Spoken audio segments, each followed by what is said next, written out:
আমার বাবা যখন ওই চরিত্রহীন লম্পটের সাথে আমার বিয়ে ঠিক করছে, তখনই আমি ঠিক করে নিছি যে আমি দরকার হয় একটা পঙ্গু লোককে বিয়ে করব, একটা ল্যাংড়া লোককে বিয়ে করব, কিন্তু তাও ওই লম্পটকে আমি কোনোদিন বিয়ে করব না। সোনাই গরিব হতে পারে, ওর অভাব থাকতে পারে, কিন্তু ওর একটা সহজ সরল মন আছে।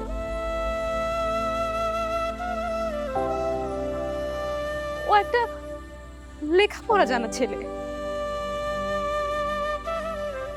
ওই লম্পটের মতো না।